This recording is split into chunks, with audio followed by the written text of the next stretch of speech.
যে সার্ভিসগুলো পাওয়া দরকার, যে সার্ভিসগুলো আমরা পাবো সেগুলো আমরা ঠিকমতো পাচ্ছি না। যেমন 1 নম্বর স্যালাইন, তারপর নার্স সেবা, তারপর পরিচ্ছন্নতা, যে প্রত্যেকটা সরকার যেন প্রত্যেকটা বিষয়ের প্রতি লক্ষ্য রাখে এবং আমাদের যেই মানে ওষুধ, তারপর হচ্ছে স্যালাইন, এগুলো যেন পরিপূর্ণ আমরা পাই। যেটা দেওয়া খায় আমরা দিছে, যেটা কেনা খায় আমরা সেটা কিনছি। চ্যানেল দিছে একটা আর আমরা কিনছি 2টা। আর ওষুধ কমা কিছু হাসপাতাল দেয়, আর যেগুলো যে নেকি দেয় সেগুলো আমরা বাইরের থেকে নিয়ে আসি। কুড়িগ্রাম জেনারেল হাসপাতালে আজকে ডায়রিয়া ওয়ার্ডে রোগীর সংখ্যা 33 জন, কালকে ছিল 40 জন। অনেক রোগী বাসায় চলে গেছেন অনেকটা ইমপ্রুভ হয়ে। আর আমাদের এখানে এখন যথেষ্ট সব কিছুই, স্যালাইন থেকে শুরু করে ওষুধ সব কিছুই সাপ্লাই আছে এখন অ্যাভেলেবেল। আশেপাশে যারা ডায়রিয়াজনিত কারণে অসুস্থতায় ভুগছেন, দয়া করে দেরি না করে নিকটস্থ হাসপাতাল আমাদের কুড়িগ্রাম জেনারেল হাসপাতালে অবশ্যই আসবেন। আমরা সবসময় সেবার জন্য প্রস্তুত আছি। কুড়িগ্রাম জেলায় ডায়রিয়ার মহাসংকটে পড়েছে। ডায়রিয়া আইসোলেশন বিভাগে আজ প্রায় 33 জন রোগী রয়েছে। এর মধ্যে শিশু হলো 22 জন আর বয়স্ক রোগী হচ্ছে 11 জন।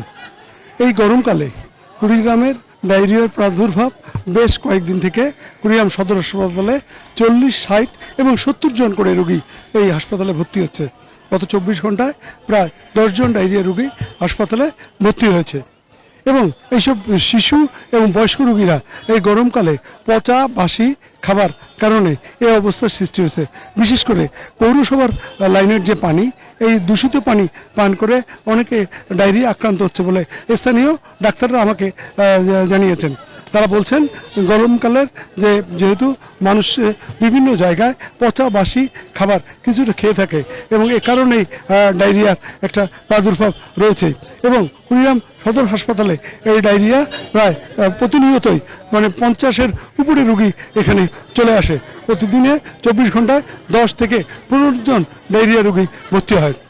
এবং এই সবচেয়ে আশ্চর্যের বিষয় হচ্ছে কুড়িগ্রাম আইসোলেশন বিভাগে ডায়রিয়ার যে বিভাগটি রয়েছে এখানে মাত্র 12টি সিট রয়েছে। এই 12টি সিটে প্রায় 33 জন লোক আজকে চরম কষ্টে দিন কাটাচ্ছে। বড় রোগীরা যেহেতু থাকতে না পারে তারা হাসপাতালের বাইরে বিভিন্ন গাছের নিচে বিভিন্ন বেঞ্চে বসে অপেক্ষা করে স্যালাইন নিচ্ছে।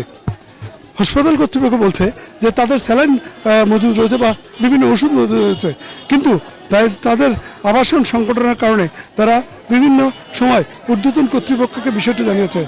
এত অমানবিক এবং অবস্থায়, চারিদিকে নোংরা বিশ্রী অবস্থায় এই রোগীরা সেবা যে ডায়রিয়া চিকিৎসা করছে তারা যেন আরও অসুস্থ হয়ে পড়ছে। সবচেয়ে সমস্যা হচ্ছে স্যালাইন সংকট। আজ 5 দিন থেকে এই কুড়িগ্রাম সদর হাসপাতালের আইসোলেশনের যে ডায়রিয়া বিভাগ রয়েছে এখানে স্যালাইন সংকট চলছে। রোগীরা বাধ্য হয়ে তাদের স্যালাইন বাইরে থেকে নিয়ে আসছে। বিব্রতকর অবস্থায় পড়েছে সিস্টার এবং ডাক্তাররা। তারা বলছে যে হঠাৎ করে এই স্যালাইন সংকট হয়ে তারা বিপক্ষে পড়েছে।